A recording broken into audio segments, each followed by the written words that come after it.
La 17e exposition Chine-ASEAN et son sommet d'affaires et d'investissement se déroule du 27 au 30 novembre à Nanning, la capitale de la région du Guangxi, dans le sud de la Chine. Au Centre international et des expositions, elle favorise la promotion de l'économie numérique, la mise en œuvre du pacte commercial récemment signé RCEP, la coopération Chine-ASEAN, la ceinture et la route et l'économie régionale.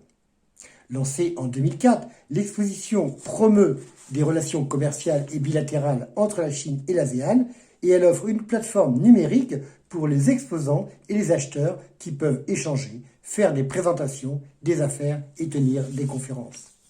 L'ASEAN, c'est 650 millions de personnes. La Chine y jouant un rôle moteur et essentiel et qui participe au rayonnement de l'ASEAN. Par exemple, promu très récemment par la Chine, le partenariat régional économique global a été signé ce 15 novembre dernier. Il est le plus important traité commercial de l'histoire et du monde.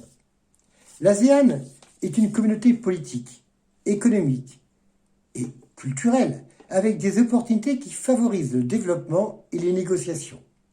2020 est l'année de la coopération Chine-ASEAN dans le domaine de l'économie numérique.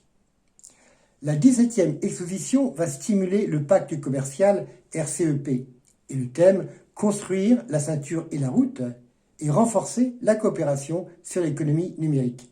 Elle vise à approfondir notamment la coopération dans les domaines du commerce, de l'économie numérique, des sciences, des technologies et de la santé.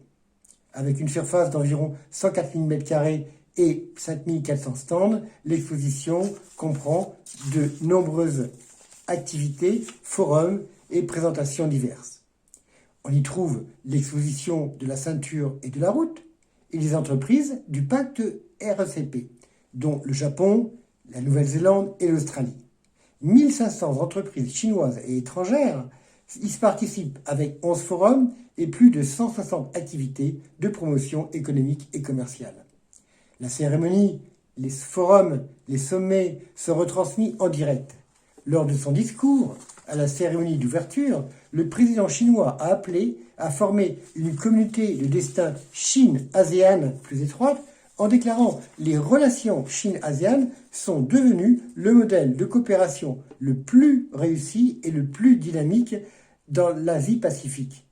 Et c'est un effort exemplaire dans la construction d'une communauté de destin pour l'humanité. » Le président chinois a indiqué que la Chine et l'ASEAN ont relevé le défi du Covid.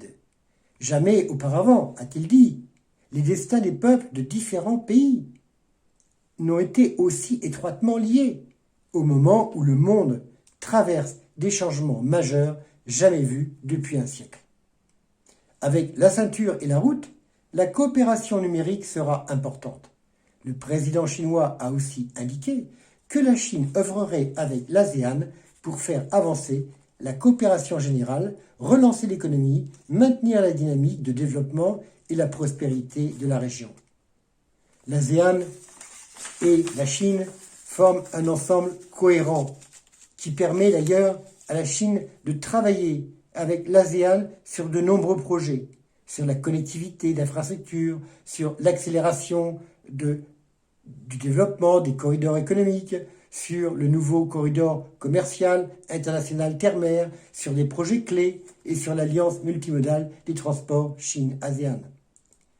En résumé, de plus en plus, la Chine œuvrera avec l'ASEAN pour porter leur partenariat stratégique à un niveau plus élevé.